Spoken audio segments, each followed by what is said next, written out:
O que está fazendo com minha preciosa subordinada?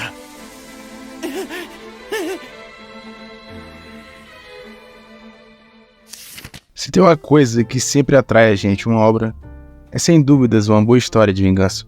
Esse fascínio pela vingança vem desde os primórdios da arte. Seja na literatura, nas pinturas, na música ou no teatro, a vingança sempre encontra um jeito de cativar as nossas emoções. Nos animes e mangás isso não é diferente. Muitas obras exploram isso direto ou indiretamente. Mas o que torna essas histórias tão irresistíveis? Hoje a gente vai explorar algumas das melhores histórias de vingança e descobrir por que elas têm um impacto tão grande na gente. A vingança é um instinto básico. A vontade de acertar as contas por uma injustiça é algo que todo mundo sente. Afinal, ninguém gosta de injustiça. Esse tipo de história desperta na gente a sede pela justiça. A gente sente isso, por exemplo, quando a gente vê Roy Mustang literalmente pulverizar a Envy, aquele homúnculo que tanto trouxe sofrimento para ele.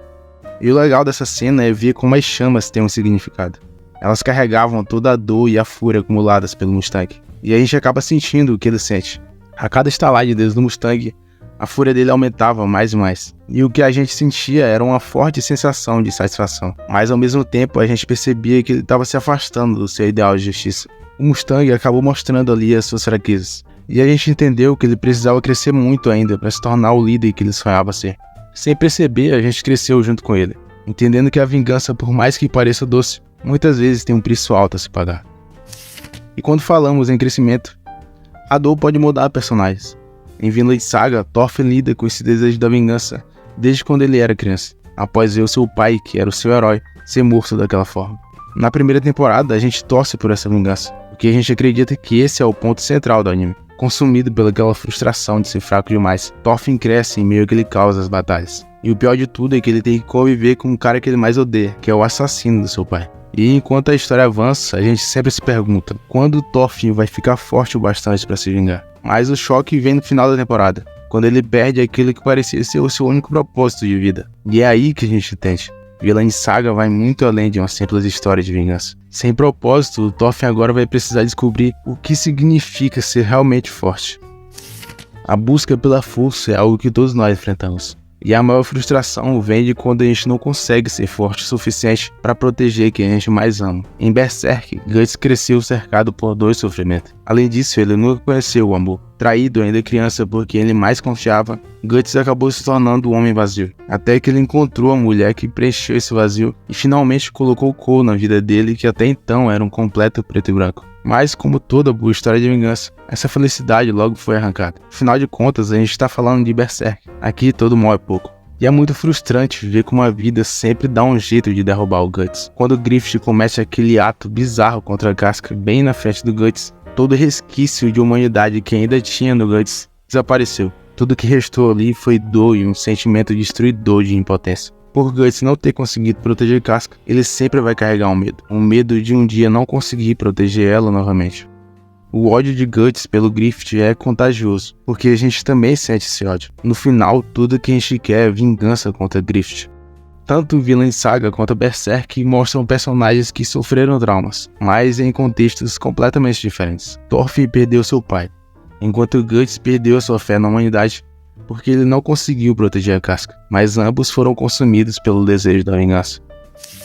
O amor pode ser a salvação, mas ele também pode nos trair. Em Naruto, Sasuke sente essa dor. Diferente de Guts, que buscou a vingança por não ter conseguido proteger quem ele mais amava, o Sasuke é movido pela traição de justamente a pessoa que ele mais amava. Ninguém era mais importante para ele do que o seu irmão. A partir desse momento, Sasuke vai mostrar o lado sombrio da vingança. Ele se afasta daqueles que ele ama e acaba seguindo um caminho solitário. E o interessante aqui é que mesmo quando ele consegue a vingança dele, ele não encontra a paz que ele esperava. Pelo contrário, ele se sente ainda mais perdido e vazio. Isso prova que muitas vezes a vingança não resolve a dor que nos levou a persegui-la. E essa busca pela vingança faz a gente refletir sobre a linha tênue que existe entre a justiça e a vingança. A justiça deveria ser movida por um ideal puro, enquanto a vingança ela é guiada por emoções incontroláveis e impossíveis.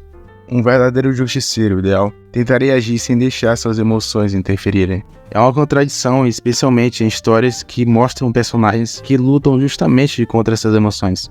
Esse dilema é central nesse tipo de narrativa. A vingança tem dois lados.